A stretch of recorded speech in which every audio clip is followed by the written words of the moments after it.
24 through 28 from the Inclusive Bible. The disciples find out just what they have volunteered for. Then Jesus said to his disciples, "If you wish to come after me, you must deny your very selves. Take up your cross, the very instrument of your own death, and begin to follow in my footsteps. If you would save your life, you will lose it. But if you would lose your life for my sake, you will find it. What profit would you show if you gained the whole world but lost yourself? What can you offer in exchange for your very self? The promised one will come in glory of Abba God, accompanied by the angels, and we will repay all according to their conduct. The truth is, some of you standing here will not taste death until you see the coming of the promised one's reign. What is your cross?" The very instrument of your own death. This retranslation in the Inclusive Bible gives a whole new twist to this concept of taking up your cross. And in the process of this taking up our cross, we set ourselves aside. We lose ourselves for the sake of God's realm, God's reign on earth. The cost of discipleship is dear. It's your very self. This is a familiar scripture passage, and I know oftentimes when we talk about taking up our cross, it's like, oh gosh, oh no, it's all the bad things that we have to deal with. But I want to encourage you this morning to think about taking up your cross as a choice. It's something you do to show your commitment to the cause.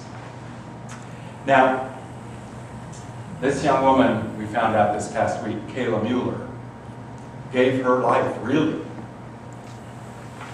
by standing up for the cause she knew was right. The cost for her was incredibly dear. And for us, it's both shocking and inspiring in a way that she so believed in what she knew was right that she was willing to march right into that horrible place and do what she knew was right. Her cross was indeed her own life. The sign this week had this note on it. The opposite of courage is not cowardice, it's conformity. And I think it's important for us to really grasp what that's talking about. It's kind of what I was talking about with the kids. To be courageous, you have to go against the stream. You have to go against the status quo. You have to be prophetic and call attention to the places where the status quo is killing people, killing souls, is oppressing people. And I think this concept that you're either a hero, you're either courageous or you're cowardly. You can not be cowardly and still not be fighting the status quo. And I think this quote calls us to think about what is it, how do we give in and just say, okay, I'll just do it, rather than standing up and actually taking up the cross, which Jesus calls us to do. If you try to hang on to your life, you will lose it. But if you give up your life for my sake, you will find it. I think Jesus is talking about these new concepts that he's laying out to his disciples and anybody who will listen. He's talking about a new way to live in community, in relationship. He's not talking about, come be with me physically. He's saying, do what I'm asking you to do. Create relationship with each other. And we know that he wasn't just focusing on himself, because he went to he took up literally his cross. He went to his own death because he refused to give in to the status quo. He stood up and said, "No, that's wrong." So when we think about this giving up our life, sure, in the extreme that might mean our actual life, but more than that, it's about giving up our focus on self so that we can see the community that's around us. We can see the people who need food. We can see the people who need jobs. We can see the people who are being beaten up because of their skin color or their sexual identity.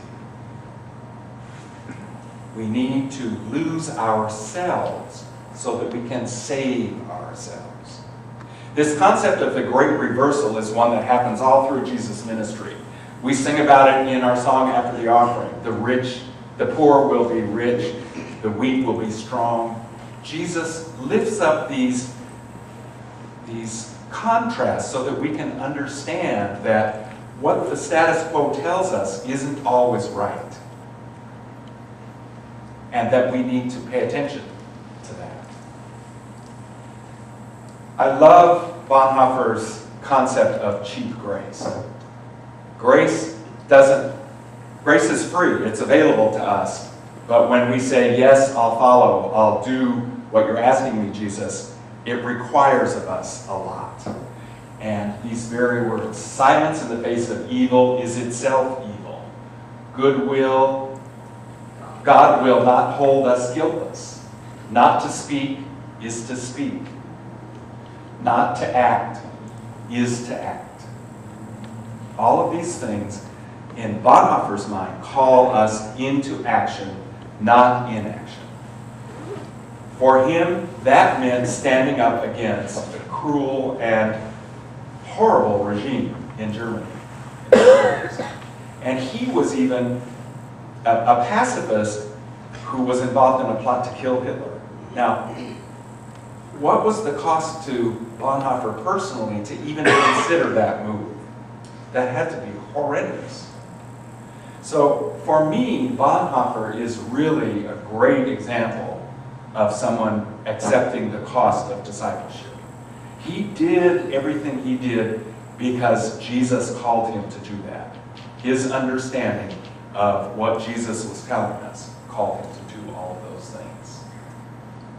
This last week on Wednesday, I spent the day in Salem, Ecumenical Ministries Interfaith Advocacy Day. And we gathered, heard some speakers. We heard a wonderful panel, a Jewish rabbi, a Muslim imam, and a Lutheran pastor talking about what justice means and how we need to stand up and be clear. We then marched over to the Capitol where we joined a group that was lobbying for health care for all. What an amazing day. The energy around the Capitol, which then turned crazy the next day. The energy was amazing. And then after we gathered in the front, we all had appointments with our own legislators. And I have to tell you, there's something about that. It's kind of like, do I really want to do this? And the moment I sat down in conversation, it was fabulous. And legislators want to know what we have to say. That's how they make their decisions. They don't just sit there and say, "Oh, I don't care what anybody says, I'm going to vote this way." What we have to say matters.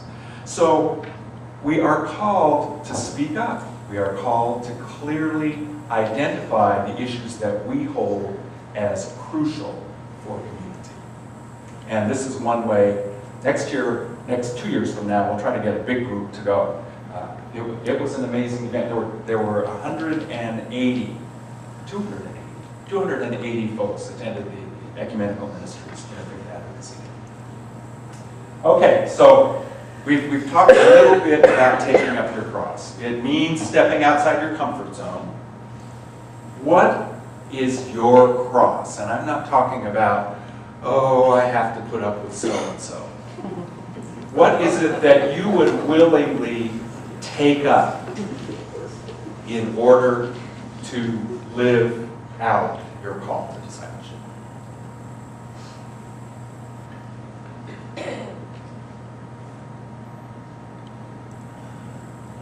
perfectly willing. Yes? Trying to advocate or bring awareness to our caregiving systems for elders, our elders, and trying to bring compassion and caregiving on the forefront and the business aspect in the back instead of how it presently is there. Advocating for health care for elders and switching the model from being an economic model to being a caregiving model. And Cindy is taking up the cross. She's going to graduate school in gerontology. Okay. To be more resourceful for the homelessness. To be more resourceful for those who are homeless. What else? Yes. Speaking out for justice for women globally and locally, and raising that awareness. Speaking out for justice for women, both locally and globally. Yes? I think working to improve the access for veterans, not just, our recent veterans are getting a lot of talk, but I was a property manager and I housed a lot of elderly gentlemen that were ravaged by being a veteran. Trying to advocate and provide care and housing and all kinds of things for veterans. All veterans. All veterans. See, there's a lot there. And if you spend a little time thinking about what cross you can take up, what is it that you're willing to risk to do what you feel Jesus is calling you to do, that's a cross that you can bear. And I ask you to, again, sing this first verse of the Old Rugged Cross with a different cross